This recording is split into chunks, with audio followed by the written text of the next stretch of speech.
Hello everyone. React JS के course में आपका स्वागत है। इससे पहले वाले लेक्चर में हमने डिस्कस किया कि wheat and create React app में डिफरेंसेस क्या होते हैं। उसके बाद हमने रिएक्ट डॉक्यूमेंटेशन के बारे में जाना। आज हम लोग डिस्कस करने जा रहे हैं कि फर्स्ट वन, कि क्रिएट रिएक्ट ऐप से हम लोग कोई प्रोजेक्ट कैसे बनाएंगे। ओके। सो अभी मैं एक फोल्डर मैंने ऑलरेडी क्रिएट किया है जो कि डी ड्राइव में है, जो कि create react JS tutorial project नाम से है। और उस प्रोजेक्ट इसी फोल्डर में हम लोग क्या करने जा रहे हैं, हम लोग प्रोजेक्ट बनाने जा रहे हैं। ओके। किसी बेसिकली क्रिएट रिएक्ट ऐप से अगर हमको प्रोजेक्ट बनाना है तो हमको कैसे बनाना है, उसके बाद हमको ये प्रोजेक्ट है विजुअल स्टूडियो कोड में इंपोर्ट करना है। उसके बाद हम लोग कुछ कंटेंट क्या करेंगे, कोड में लिख के उसके बाद हम लोग ब्राउज़र में दिखाएंगे कैसे वो रिफ्लेक्ट करता है। और उसके बाद हम लोग प्रोजेक्ट स्पेसिफिक स्ट्रक्चर जो होता है उसके बारे में हम लोग देखेंगे। ओके।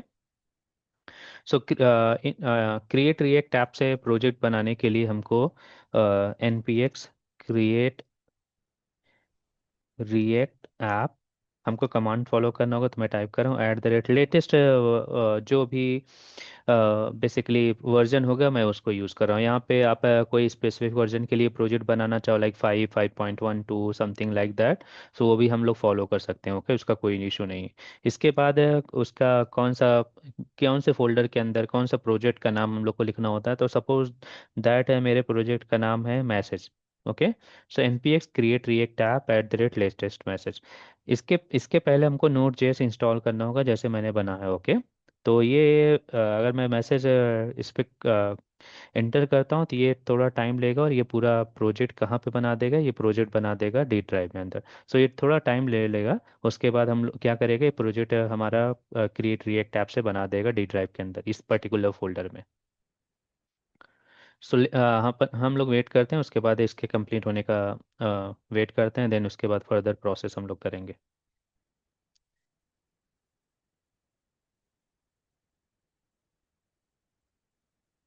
यहाँ पे एवरीवन आपने देखा कि यहाँ पे ये पूरी डिपेंडेंसी डाउनलोड करता है। ये मे बी 1-2 मिनट्स और 3 मिनट्स ले सकता है। उसके बाद हम लोग लास्ट में हमारे पास सक्सेस मैसेज आ गया तो हम लोग अपना प्रोजेक्ट स्टार्ट कर सकते हैं। ओके।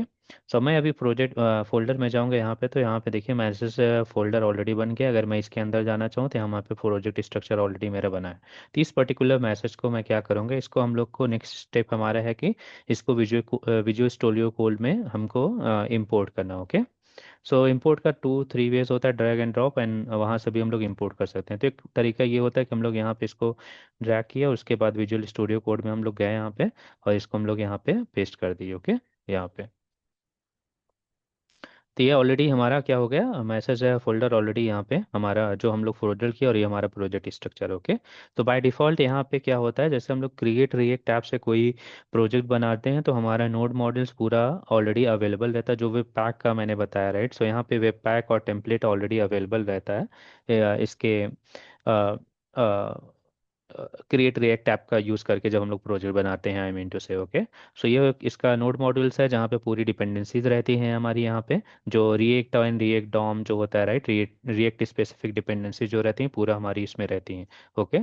और इसके बाद हमारे क्या पब्लिक फोल्डर होता है जिसमें हमारा क्या होता है, index.html। ये हमारा बेसिकली HTML फाइल होता है, राइट, जो कि पेरेंट HTML होता है, जो कि यहाँ पे अवेलेबल रहता है। उसके बाद SRC में जाओगे तो कुछ और CSS एंड JS हमको मिलते हैं।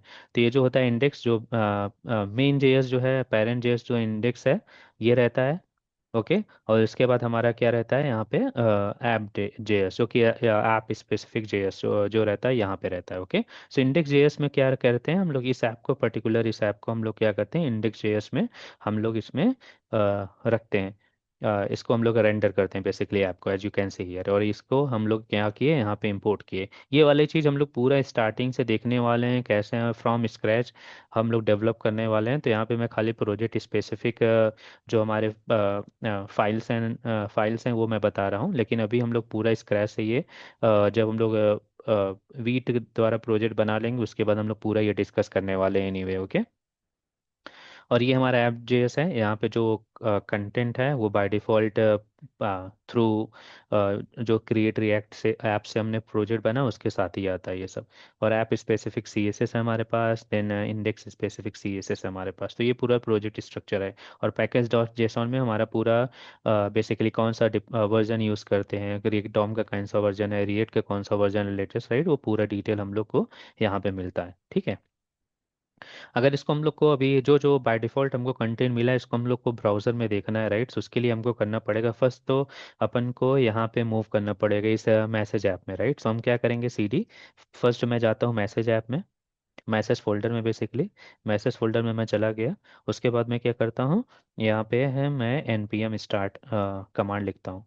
N P M start command लिखने से क्या होता है, ये पर्टिकुलर जो कोड होता है वो बिल्ड होता है और डिप्लॉय हो जाता है हमारा ए एम सर्वर पे। सो अभी आप देखोगे यहाँ पे लोकल होस्ट 3000 पोर्ट नंबर है इसका। इस पे क्या होता है, ये रिएक्ट ऐप लोड होता है बेसिकली। और यहाँ पे जो बाय डिफ़ॉल्ट कंटेंट है हमारा, ये जो कंटेंट है पूरा बाय डिफ़ॉल्ट कंटेंट हम लोग देख पाते हैं। ठीक है। तो अगर हमको इसको कस्टमाइज़ करना हो, में भी हमको ये नहीं देखना है, तो हम लोग कैसे करेंगे वो मैं भी बताने जा रहा हूँ कि कुछ स्पेसिफिक मैसेज हमको दिखाना है जैसे, तो हम लोग उसको कैसे दिखाएंगे वो हम लोग देखने जा रहे हैं अभी। तो अभी मैंने बताया कि कैसे प्रोजेक्ट बनाते हैं, कैसे प्रोजेक्ट को इंपोर्ट करते हैं, और उसके बाद कैसे प्रोजेक्ट को रन करते हैं। Okay. The next step for us is that, यहाँ पे हमारे पास जो आ गया और कुछ हमको कस्टमाइज मैसेज लिखना है, तो बेसिकली ऐप ऐप में जो भी कंटेंट है वही कंटेंट हम लोग क्या कर रहे हैं, वही कंटेंट हम लोग इंडेक्स डॉट जेएस में अपेंड कर रहे हैं, रेंडर करा रहे हैं, राइट, आई मीन टू से यहाँ पे। तो जो भी ऐप डॉट जेएस में है वही हम लोग क्या देख पा रहे हैं, वही हम लोग पेज पे देख पा रहे हैं। अगर मैं पेज पे जाऊँ यहाँ पे, तो ऐप डॉट जेएस में जो है लोगो, इसके बाद जो कंटेंट है वो देख पा रहे हैं। तो यहाँ पे देखोगे आप, तो ये लोगो है, उसके बाद ये कंटेंट है, एडिटर समथिंग लाइक दैट, उसके बाद ये लिंक है, राइट। सो वही सेम चीज़ आप यहाँ पे देखो, सेम चीज़ हमको मिल रहा है यहाँ पे। तो अगर हमको कुछ स्पेसिफिक कंटेंट दिखाना है तो हम क्या कर सकते हैं, for now what I am doing is that, मैं पूरा इसको रिमूव कर रहा हूँ, ओके, यहाँ से हेडर कंटेंट ही।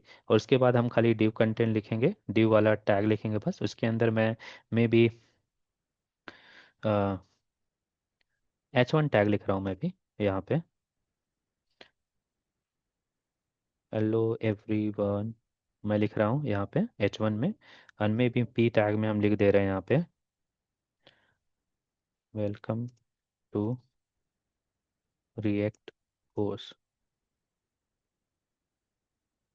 ओके, मैंने इतना लिख दिया, मतलब दो टैग मैंने यूज़ किया, H1 एंड H2। ओके। इसके बाद क्या करना है अपन को, अगर मान लो कि फिर से लेटेस्ट कंटेंट देखना है, तो जैसे कोड चेंज ऑन सेव पे हम लोग लिखा, जैसे ये सेव होगा ऑलरेडी फाइल, वो क्या होगा, ऑटोमेटिकली फिर से ये रन कर जाएगा। ठीक है। तो अभी मैं जब जाऊँगा यहाँ पे, मतलब फिर ब्राउज़र में जाएंगे, तो ये जो अपडेटेड कंटेंट है, क्योंकि मैंने पुराना वाला जो बाय डिफ़ॉल्ट हमको क्रिएट रिएक्ट ऐप के बिल्ड और क्रिएट करने पे मिला था, वो तो हमने क्या किया, डिलीट कर दिया और ये लिख दिया। तो अपडेटेड जो हमारा कंटेंट है, क्योंकि यही वाला कंटेंट हम लोग पेरेंट इंडेक्स डॉट जेएस में अपेंड कर रहे हैं, राइट, जैसे मैंने पहले बताया आपको रिएक्ट ऐप वाला। तो जो भी अपडेटेड कंटेंट हमारा, जो अभी हमने स्पेसिफिक ऐप में ऐप डॉट जेएस में यूज़ किया है, तो वो दिखना चाहिए हमको। तो हम फिर से यहाँ पे जाएंगे और यहाँ देखेंगे सेम कंटेंट हमने जो चेंज किया वो हमको दिख रहा है। तो इस तरह से ये पूरा फ्लो बन वर्क करता है, राइट। तभी मैंने खाली नॉर्मल सिंपल मैसेज प्रिंट करा के दिखाया है। और मैं जितना भी प्रोजेक्ट स्ट्रक्चर जो हम लोग फॉलो कर रहे हैं उसको मैंने बताया, लेकिन कैसे सब कुछ स्टार्टिंग से एंड तक वर्क करता है, कैसे फ्लो वर्क करता है, वो हम लोग बाद में देखेंगे। ओके। सो ये जो लेक्चर है ये ऑल अबाउट हमने क्रिएट रिएक्ट का यूज़ करके कैसे हम लोग प्रोजेक्ट बनाए। नेक्स्ट लेक्चर जो होगा, हम लोग वीट का यूज़ करके कैसे सेम चीज़ जो है हमारा, कैसे वीट का यूज़ करके दिखाते हैं, तो हम लोग उसमें देखेंगे। Okay. So I hope you understand whatever I am discussed here. Thank you for watching this video everyone. Bye.